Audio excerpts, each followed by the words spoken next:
Fala pessoal, nesse vídeo nós vamos dar uma olhada no último relatório gerencial do JSAF11 FOF, né? Fundo de fundos do Banco Safra. É um dos FOFs mais interessantes que a gente tem aí no mercado, é um dos que vem mais pagando também nos últimos meses e é um dos FOFs que tem algumas características bem específicas, tá pessoal? Então vou fazer aqui com vocês alguns comentários sobre o resultado desse fundo, vamos dar uma olhada ali na DRE, nas últimas movimentações, quais setores eles estão comprando, quais setores eles estão vendendo, e eu também vou deixar aqui a minha opinião no final do vídeo, tá? Se tá valendo a pena investir nesse fundo, se é melhor esperar, se é melhor esperar cair mais um pouco, se é melhor esperar subir para depois você entrar na emissão, etc, tá? Vou deixar aqui claro para vocês se vale a pena ou não investir nesse fundo. É isso, se você gosta desse tipo de conteúdo, por favor, se inscreve aí no canal, deixa um like e vamos lá pro vídeo. O fundo está sendo negociado aí acima do valor patrimonial, né? Hoje, quando eu estou gravando esse vídeo, está 103 e alguma coisa, tá? Então o fundo, né, despencou, subiu bastante, porque está pagando bastante também, né? Pagou aí um real por cota no último mês e tem uma liquidez média diária de 1.200.000 e poucos mil reais, tá? Uma liquidez média diária bem interessante. 16 mil cotistas e o valor patrimonial do fundo de 336 milhões de reais, ou seja, é um FOF mediano, né, não é tão grande, tá com uma grande valorização na cota mercado, né, sendo negociada acima do valor patrimonial, mas consequentemente por conta de estar pagando R$1 por cota aí nos próximos meses, tá? Fica aí no vídeo porque esse tipo de pagamento não é normal aqui nesse fundo, eu vou mostrar ele para vocês. Aqui nós temos aí uma taxa de administração de 1% ao ano e uma taxa de performance de 20% do que exceder aí o IMAB mais o PCA, né? O PCA mais o IMAB. É uma taxa de performance ruim, galera, que eu não gosto muito, tá? De 20%. Mas a taxa de administração tá bem dentro aí do que a gente costuma encontrar em outros FOFs, tá? Aí aqui a gestora deixou pra gente um comentário aqui sobre as últimas movimentações, né? Eles já começaram a alocar esses 424 milhões aí, que foi o que foi captado na última emissão, tá? Então bastante dinheiro que entrou pro fundo. E eles deixaram aqui um comentário, destaque para as posições em FIs de lajes corporativas e FIs logísticos, que em nossa visão apresentam desvalorização excessiva ao longo do mês, apesar de constantes melhoras operacionais de seus imóveis.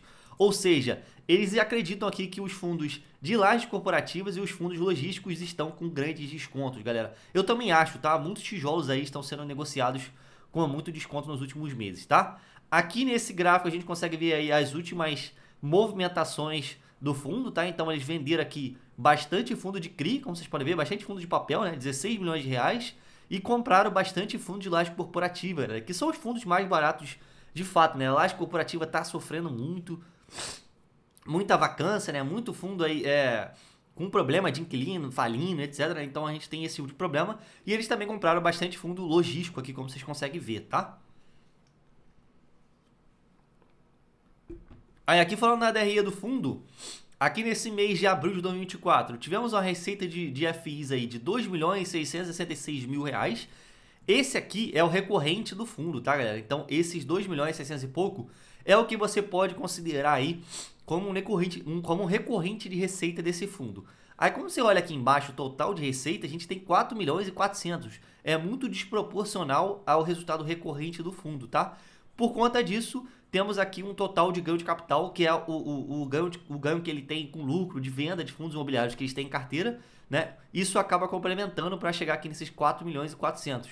Galera, esses 1.447.000 aqui que tá setinho agora, isso aqui é considerado não recorrente, tá? Então vou deixar até aqui em amarelo para vocês. Isso aqui é considerado não recorrente, galera. Então isso aqui não é sempre que o lucro não é sempre que o fundo vai conseguir executar esse lucro, não é sempre que ele vai conseguir trazer esse lucro aí pro cotista. Então fica ligado nisso, porque assim que o fundo zerar esse total aí de ganho de capital, esse rendimento do fundo deve começar a cair novamente, tá? O fundo gerou aqui R$1, né? Teve um resultado aí de R$1 e entregou aí R$1 por cota, que é muito bom. E as despesas deles aqui ficaram em R$447.000, 10% frente a total de receita desse mês, tá? Bem ok, né? Bem abaixo aí da média que a gente costuma entregar. O fundo tá gastando pouco dinheiro, mas só foi 10% porque a gente teve esse não recorrente aqui em cima de 1.400.000 e pouquinho, tá? Então fica ligado aí nos próximos meses se isso aqui vai continuar acontecendo. O mercado de fundo imobiliário tá caindo atualmente, galera. Então a gente tá vendo aí muita cota começando a ficar mais barato e tal. Então quanto mais o mercado cai, mais difícil fica para os FOFs executarem esse tipo de lucro, tá? Então esse ganho de capital ali vai começar a diminuir cada vez mais, porque as cotas vão começar a cair mais, o fundo não vai ter muito lucro para distribuir para a gente, tá? Então a tendência agora, ao meu ver, tá, é que o fundo comece a comprar mais coisa do que vender. Então esse total aqui de ganho de capital deve diminuir bastante aí nos próximos meses, tá? Ainda temos aqui uma reserva de 48 centavos por cota, bastante coisa, né, para um fundo que está gerando R$ 1, entregando R$ 1, né? Então essa reserva aqui eles praticamente não utilizaram ainda, né? Mas vamos ver aí nos próximos meses. Aqui nesse gráfico a gente consegue ver um histórico aí de quanto é que ele vem pagando por mês, né? Então, se você olhar aqui, o fundo gera mais ou menos R$ 1 mesmo, né? Pelo menos nesses últimos 4 meses, ele mais ou menos, ele gerou mais ou menos R$ 1. Teve um mês que ele gerou mais, né? E a reserva ele praticamente não usou, né? Pelo contrário, ele adicionou mais coisa, tá vendo? Em janeiro a gente tinha 43 centavos, agora então, ficamos com 47 em março e agora em abril 48. Então, essa reserva está cada vez mais subindo, tá? Nesse gráfico aqui a gente consegue ver o tanto que ele gerou, né, nessa parte vermelha, né?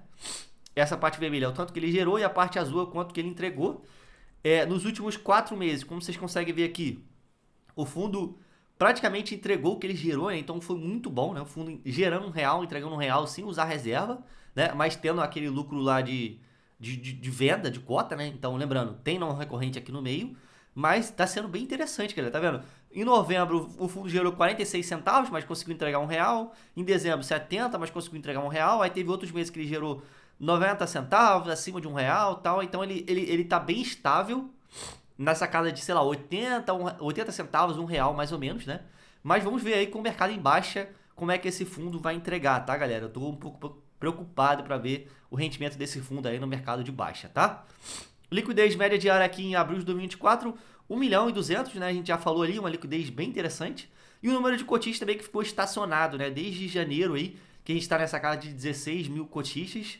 E o fundo, né, estacionou nisso aí. Eu acho que subiu um pouco por conta da emissão também, né? E depois parou, não temos mais número de cotistas subindo assim consideravelmente, tá? Vamos ver aí para os próximos meses. Aqui nesse gráfico a gente consegue ver a composição da carteira. 88% dos ativos do fundo estão investidos em cotas de fundos imobiliários, né, que é o que o fundo deveria investir. Temos aí 4% em caixa e temos aqui 8% em ações de empresas, tá? Então esse fundo também tem essa possibilidade de investir em ações. Pouca coisa da carteira, tá? 8%, acho que é bem ok, né? Não tem nenhum muito problema. Ainda bem que a gente não tem aqui CRI, papel, dívida, né? Essas coisas assim que eu acho que já começa a fugir um pouco dos FOFs, então é uma coisa boa para ele. E aqui nesse gráfico que ficou um pouco ruim, né? O pessoal aí do Banco Safra meio que deu uma... Né? Esse gráfico aqui não ficou muito bom. Mas a gente consegue ver aqui que temos, por estratégia, né? A alocação aqui por estratégia é 45% em ganho de capital, ou seja, cotas de fundos imobiliários que eles compram hoje esperando uma valorização de cota lá para frente, tá? Aí temos aqui 26% ganho de capital mais renda, ou seja, mais coisa de ganho de capital. E aqui 29% renda, tá? Então esse renda aqui é fundos que eles compram esperando receber dividendos e tal, né? É um fundo mais estável. E aqui, cara, 45 mais 26%. A gente chega aí nessa, mais ou menos 71% da carteira, não exatamente 71, não, um pouquinho menos que isso, mas mais ou menos 71% da carteira alocada em ganho de capital, tá? Então é um FOF diferente dos outros FOFs que a gente costuma ver aí no mercado, que são FOFs que focam em renda, né? FOFs que focam mais em dividendos estáveis. Aqui é um fundo com uma pegada totalmente diferente, né? Um fundo com uma pegada mais de comprar cota barata e vender com lucro lá na frente e tal. Então esse fundo tem essa característica, tá? De comprar coisas para vender lá na frente, tá? Aí aqui a gente consegue ver a participação por ativo, né? Aqui ele engloba aqui fundos imobiliários e ações. Essas em ações aqui, esses em azul aqui são ações, tá? Então, fundos imobiliários, as 4 maiores posições estão RCRB, TRBL, HSML e SARI11, 4 fundos de gestores não tão conhecidas, né? Então, esses 2 primeiros aqui são Rio Bravo, HSI, esse HSML aqui, né, que é o fundo de shopping, e o SARI aí do Santander. Então, não são as melhores gestoras que nós temos em fundos imobiliários hoje, mas são posições bem interessantes, tá? RCRB e TRBL, se eu não me engano, os dois com um grande desconto, HSML nem tanto, né? SARI eu acho que também tem um pouco de desconto. E depois a gente começa a ver uns fundos que não são tão conhecidos, tá?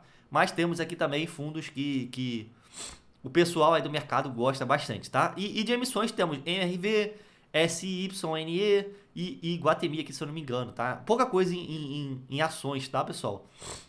E temos aqui esses outros que aí devem envolver também fundos imobiliários e ações, tá? Galera, no mais, é uma carteira que pode sofrer um pouco com liquidez, tá? Não sei se todos esses fundos aqui têm uma liquidez muito considerável, mas não é uma carteira igual aos outros fundos que você vê, né? Você vai ver os outros fundos, cara, ele pega top 15, top 20 do IFIX, aloca em tudo, né? Aqui é o fundo que já tem uma estratégia bem diferente, né? Eles costumam pegar ativos não tão óbvios, né? Você não vê todos esses ativos aqui em outros FOFs, tá? Não é normal você ver esses ativos aqui em outros FOFs. Então ele tem essa estratégia um pouco diferente, é um FOF legal assim para você se expor em outras coisas, tá? Aí aqui participação por segmento em cada categoria, 16% em logístico, fundos de logístico, né? 5% alocado em fundos de fundos, FOFs também, 39% alocado em lajes corporativas e 35% alocado em recebíveis, tá? Eu imagino ver uma alta aqui na alocação em lajes, que nem eles falaram lá no início, né? Ainda tem muito desconto e logístico a gente também deve ver uma alocação, tá? Eu fiquei em dúvida se não era para eles terem guardado um pouco mais de caixa desses 400 e poucos milhões aqui que a gente falou aqui no início da emissão, né, que foi o que eles captaram. Será que eles não deveriam ter guardado um pouco mais de caixa, né? Será que não era para esse caixa que está na casa de uns 15% para eles aproveitarem esses descontos que vão vir aí com o mercado em queda e tal, né? Então faltou a gente, né, vamos ver aí nos próximos meses se eles vão executar mais lucro para conseguir alocar aí nas coisas mais baratas e tal, vamos ver, tá? E aqui na parte de ações, são essas alocações aqui que a gente tem, né? 33% das ações estão em residencial, desenvolvimento, 56% em shopping centers e 11% em lajes corporativas e property, tá? Esse residencial de desenvolvimento é isso aqui, galera, MRV, tá? Que é uma empresa aí que, né, investe em desenvolvimento de imóveis. Gente, é isso. É o que tinha pra gente falar aí do fundo. É um FOF interessante pra caramba, né? Tem essa estratégia aqui de ganho de capital, que é bem diferente do que a gente costuma ver em outros FOFs. Nenhum FOF deixa isso tão claro pra gente, né? Aqui ele fala, ó, nossa estratégia é comprar barato e vender acima, né? E distribuir esse lucro pra vocês. Não é uma estratégia tão voltada pra renda assim, né? Então, é um fundo que, dependendo do valor que você pega, galera, a 103 não faz sentido nenhum pegar esse fundo, tá? Então, abaixo de uns 100 reais, eu acho que eu pensaria, né? Abaixo do VP, talvez eu pensaria em pegar esse fundo, mas no momento atual eu não vejo o porquê assim de pagar ágio nesse fundo, tá? Ainda mais agora que os FOFs no mercado de baixa vão começar a distribuir um pouco menos, tá? Gente, é isso. Lembrando, não é recomendação de compra, nem de venda, nem de nada, né? São só comentários aqui que a gente tá falando. Se você gostou do vídeo, deixa um like aqui pra gente, se inscreve aí no canal, vejo vocês na área de membros. Tchau, tchau, até a próxima. Fui!